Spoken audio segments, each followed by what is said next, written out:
જામનગરમાં આયુર્વેદિક યુનિવર્સિટીના paper leak મામલે એનએસયુઆઈ દ્વારા રાજકોટમાં ઉગ્ર વિરોધ પ્રદર્શન કરવામાં આવ્યું હતું।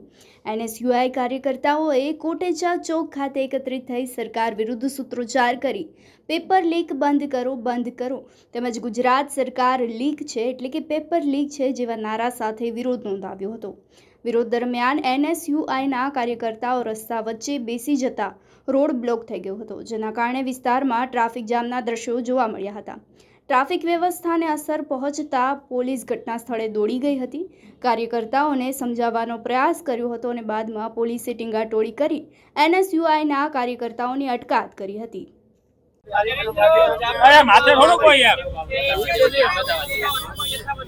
ખાસ કરીને હજુ તો દેશમાં નીટ પેપર લીકના પડઘા શાંત નથી પડ્યા, ત્યાં ગુજરાતમાં જામનગરમાં આવેલી આયુર્વેદ યુનિવર્સિટીમાં બીએમએસ ત્રીજા વર્ષનું પેપર 20 જુલાઈએ લીક થયું છે। લીક થવામાં 12 માંથી 11 પ્રશ્નો આગલા દિવસે જ એ સોશિયલ મીડિયાના માધ્યમથી ફરતા હતા અને જે તે અધિકારીઓ હતા એને પુષ્ટિ કરી હતી કે ખરેખર જે સ્કોડમાં ગયા હતા એમણે અધિકારીએ પુષ્ટિ કરી હતી કે પેપરના 12 માંથી 11 પ્રશ્નો એ આગલે દિવસે સોશિયલ મીડિયામાં ફરતા હતા। એનો મતલબ એવો હતો કે પેપર લીક થયું છે। આ પહેલી ઘટના ગુજરાતમાં કે દેશમાં નથી। આપણે ગુજરાતમાં છેલ્લા 7 વર્ષમાં જોવા જાય તો 30 થી વધારે વખત કે પછી સરકારી ભરતીઓ હોય, યુનિવર્સિટીના પ્રશ્નો હોય કે કોલેજના પેપર હોય, આ તમામ પેપરો લીક થયા છે। એટલા માટે ક્યાંક આ સરકારનો કે શિક્ષણ વિભાગનો આ પેપર માફિયાઓ છે, પેપર લીક કરનારા લોકો છે, એના ઉપર કોઈ અંકુશ નથી, એના ઉપર કોઈ દબાવ નથી। એટલા માટે વારંવાર આવા લોકો પેપર લીક કરી અને લાખો કરોડો વિદ્યાર્થીઓ સાથે અન્યાય કરે છે, તેનો એનએસયુઆઈ વિરોધ કરે છે અને માંગ કરીએ છીએ કે જે પણ કોઈ અધિકારી આમાં સંડોવાયેલા હોય તેને કડકમાં કડક સજા આપે, નહીં કે કોઈ નાની માછલીઓને પકડી અને સરકાર વાહવાઈ લૂંટે। શાંત નથી પડ્યા, ત્યાં ગુજરાતમાં જામનગરમાં આવેલી આયુર્વેદ યુનિવર્સિટીમાં બીએમએસ નું વર્ષ 3 નું પેપર જે 20 જુલાઈએ લેવાનું હતું એના આગલા દિવસે જ જે 12 પ્રશ્નો હતા પેપરમાંથી એમાં 11 પ્રશ્નો સોશિયલ મીડિયામાં ફરી રહ્યા હતા અને આ કોઈ અમે કીધેલી વાત નથી, પણ જે વ્યક્તિ ત્યાં સ્કોડમાં સરકાર દ્વારા નિમેલા હતા એ વ્યક્તિ દ્વારા પુષ્ટિ કરવામાં આવી હતી કે ખરેખર જે 12 પ્રશ્નો પૂછવામાં આવ્યા છે એમાંથી 11 પ્રશ્નો આગલા દિવસે સોશિયલ મીડિયામાં ફરી રહ્યા હતા। ગુજરાતમાં કે આ દેશમાં કોઈ પેપર લીકની પહેલી ઘટના નથી। ગુજરાતમાં જોવા જાય યુનિવર્સિટીથી લઈ સરકારી ભરતીઓ સુધી આ 30 વખત પેપર લીક થયા છે અને કોઈને પણ સજા કરવામાં નથી આવી। ક્યાંક ને ક્યાંક ગુજરાત સરકારનું શિક્ષણ વિભાગ અને સરકારી તંત્ર નિષ્ફળ ગયું હોય એટલા માટે વારંવાર આવા લોકો એ સાહસ કરે અને વિદ્યાર્થીઓના ભવિષ્ય સાથે છેડા કરવાનું વારંવાર ચૂકતા નથી। ત્યારે આજે અમે એનએસયુઆઈ તરીકે માંગ કરીએ છીએ કે જે લોકો આમાં ફસાણા, જે લોકો આમાં સંડોવાયેલા છે એ તમામ ઉપર કડકમાં કડક સજા થાય અને પેપર લીક બંધ થાય એ માંગણી સાથે આજે રોડ ઉપર ઉતરી અને વિરોધ કરવાના છે।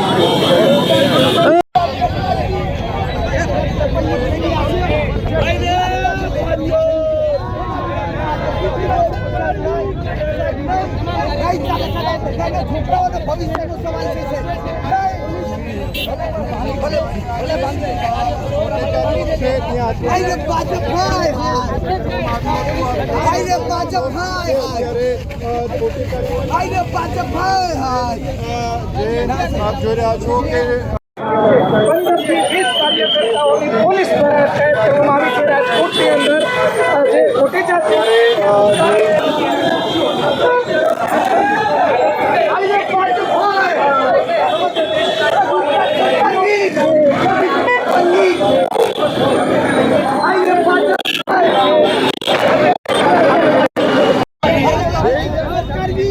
ભાઈ પાછળ ફોન રાખ લે યાર, પલ્લા હાથ તો લે।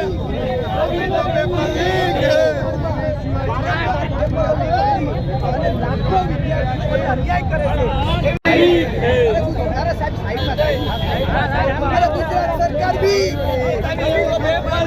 પાછળ તો જાઓ।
મોબાઈલ તો સાઈડમાં રાખ.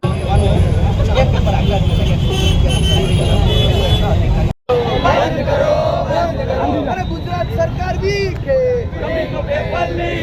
अरे गुजरात सरकार भी